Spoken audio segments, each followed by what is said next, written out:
67, 68, 69 గేట్ల వద్ద కౌంటర్ వెయిట్లని దెబ్బతీయటం జరిగింది, ఢీ కొట్టడం జరిగింది.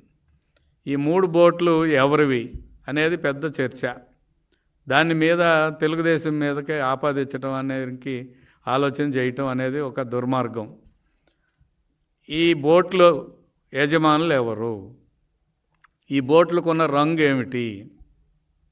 ఈ బోట్లు యొక్క ఖరీదు 1.5 కోటి దాకా ఉంటుంది. అది ఏమైంది? ఎవరు పెట్టగలిగే స్తోమత కలిగిన వాళ్ళు? అంతేకాకుండా బోటు పోయినప్పుడు మా బోటు నీటిలో మునిగిపోయిందని 50 లక్షల రూపాయలు ఖరీదు చేసే ఒక్కొక్క బోటు గురించి ఏమాత్రం అన్నా శ్రద్ధగా పోలీస్ కంప్లైంట్ కానీ ఏమైనా ఇచ్చారా? గతంలో ఏ ప్రభుత్వం అధికారం ఉంది? ఎవరు దీనికి పర్మిషన్లు ఇచ్చారు? ఈ బోట్లను అడ్డం పెట్టుకొని నందిగం సురేష్ అనుచరుల వర్గంగా చేరి కృష్ణానదిని కొల్లగొట్టిన మాట వాస్తవమా కాదా? కరెక్టా కాదా? ఈ బోటు యజమానులు 3 బోట్లు ఒకరే యజమానులుగా ఉన్నారు. ఇద్దరు పేర్లు బయటకు వచ్చినాయి ఎంక్వైరీలో. ఒకళ్ళు రామ్మోహన్, కోమటి రామ్మోహన్. ఎవరు ఈ రామ్మోహన్? తలసిల రఘురాం మేనల్లుడు అవునా కాదా? కుషాద్రి ఎవరు?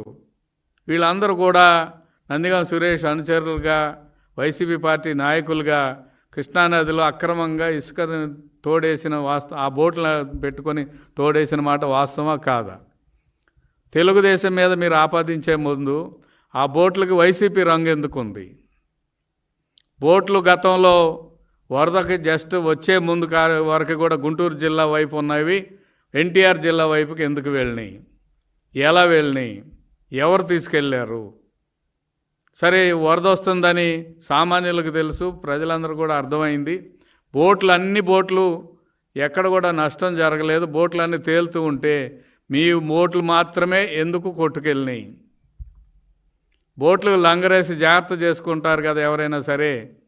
ఆ లంగరేసుకోకుండా 3 బోట్లను కలిపి నైలాన్ తాడుతో కట్టాల్సిన అవసరం ఎవరికి వచ్చింది? ఇవన్నీ ప్రశ్నలే. ఎందుకు అటువంటి కార్యక్రమం చేయాల్సి వచ్చింది అంటే, ఒక కుట్రపూరితంగా ఈ రాష్ట్ర ప్రభుత్వాన్ని అస్థిరతపరచాలనే ఉద్దేశంతో, ఈ ప్రభుత్వం మీద పెద్ద ఎత్తున నెపం రావాలనే ఉద్దేశంతో, ఈ ప్రాంతం మీద ప్రత్యేకంగా ఉన్న ద్వేషాన్ని ఇంకా చల్లార్చుకొని జగన్మోహన్ రెడ్డి కుట్రలో భాగమే ఈ బోట్లు వెళ్ళి ప్రకాశం బ్యారేజీని కొట్టడం అని నేను ప్రత్యేకంగా భావిస్తున్నాను. గతంలో కూడా అంతే.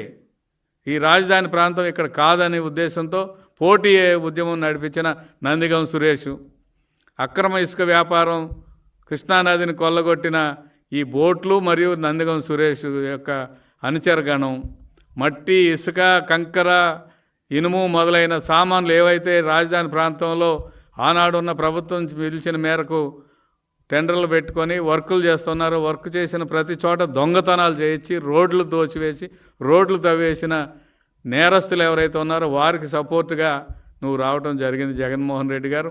అంతేకాదు చంద్రబాబు నాయుడు గారు రాజధాని పర్యటన సందర్భంగా ఆయన బస్సు మీద రాళ్ళు చెప్పులు వేసిన కుట్రలో నువ్వు కూడా భాగస్వామి అని అందరికీ తెలుసు. చంద్రబాబు నాయుడు గారి ఇంటి మీద దాడి కానీ, తెలుగుదేశం పార్టీ కార్యాలయం మీద దాడి విషయంలో కానీ, ఇవన్నిట్లో చూస్తుంటే అరాచకం, అక్రమాలు, దోపిడీ, దౌర్జన్యం, దుర్మార్గాలుకి అనుచరగుణమైన నాకు ఒక అనుమానం కూడా వస్తుంది.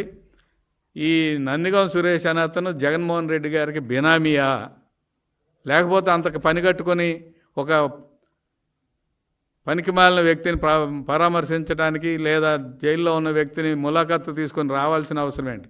లక్షలాది మంది ప్రజలు ఆపదలో హలో లక్షణాన్ని విలపిస్తూ ఉంటే రాని మనసు, నీ సహకుట్రదారుడు నందిగం సురేష్ను పరామర్శించాల్సిన అవసరమే వచ్చింది.